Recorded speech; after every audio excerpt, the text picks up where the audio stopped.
வேளாண் பெருங்குடி மக்கள் அனைவருக்கும் எமது புத்தாண்டு மற்றும் பொங்கல் நல்வாழ்த்துக்களை தெரிவித்துக் கொள்கின்றேன்.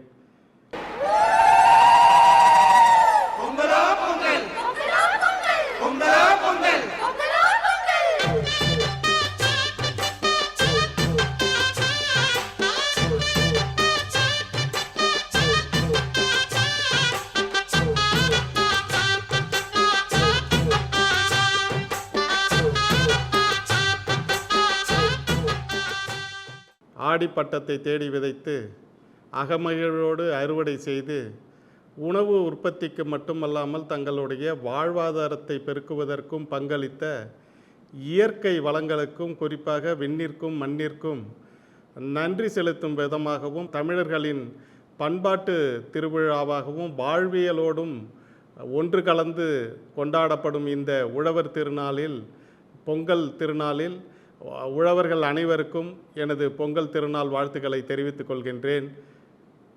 வயல்களிலும் பரப்புகளிலும் சேற்றிலும் உழவர்களோடு ஒன்றிணைந்து பணிபுரியும் கால்நடைகளுக்கும் சிறப்பு செய்யும் இந்த விழா ஒரு வியப்புக்கு உரியதாகும். 1950களில் உணவு தானிய உற்பத்தி 50 மில்லியன் டன் என்கின்ற அளவில் நம் தேசத்தில் இருந்த நிலையில் இருந்து இன்று 342 மில்லியன் டன் என்கின்ற அளவிற்கு அதிகரிக்க செய்வதற்கும் எதிர்காலத்தில் 2047இல் 440 மில்லியன் டன் என்கின்ற இலக்கை அடைவதற்கும் தொடர்ந்து பங்களித்து வரும் இந்த உழவர்களின் பங்களிப்பு அளப்பரியதாகும். இந்த உழவர்களின் மேம்பாட்டிற்காக இந்த தமிழ்நாடு வேளாண்மை பல்கலைக்கழகம் கல்வி, ஆராய்ச்சி மற்றும் விரிவாக்கம் என்று 3 தளங்களிலும் அவர்கள் மேம்பாட்டிற்காக தொடர்ந்து பணியாற்றி வருகின்றது.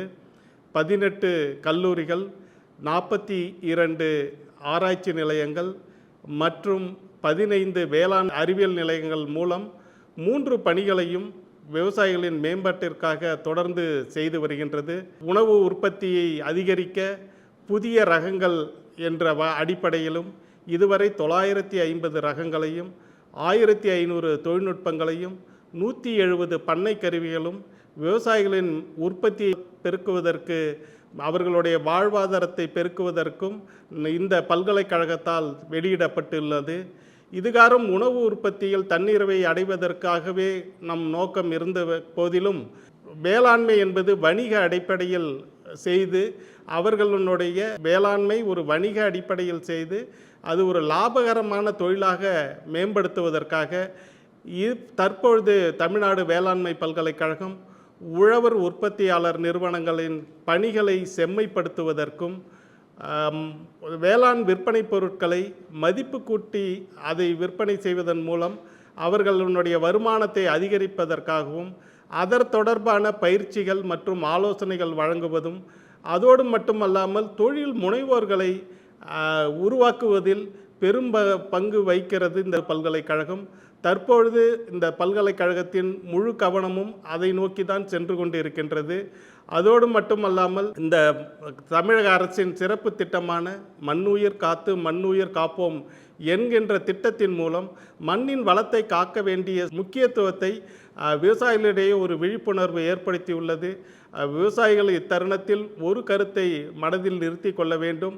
நாம் இடும் அனைத்து வகையான ரசாயன உரங்களும் மகசூல் பெருக்குவதற்காக மட்டுமே, மண்ணின் வளத்தை பெருக்குவதற்காக அல்ல. இந்த தருணத்தில் மண்ணின் வளத்தை பெருக்குவதற்கு இயற்கை சார்ந்த வேளாண் முறைகளையும் நாம் முக்கியத்துவம் கொடுத்து இந்த பொங்கல் திருநாளில் ஒரு உறுதியை எடுத்துக்கொள்வோம். மேலும் இந்த வேளாண் வளர்ச்சிக்காக தொடர்ந்து பாடுபட்டு வரும் உழவர்கள், வேளாண் விஞ்ஞானிகள், வேளாண் விரிவாக்க அலுவலர்கள், மாணவர்கள், வேளாண்மை சார்ந்த நிறுவனங்கள் அனைவருக்கும் மீண்டும் ஒருமுறை இந்த தருணத்தில் எனது புத்தாண்டு மற்றும் பொங்கல் வாழ்த்துக்களை தெரிவித்துக் கொள்கின்றேன்.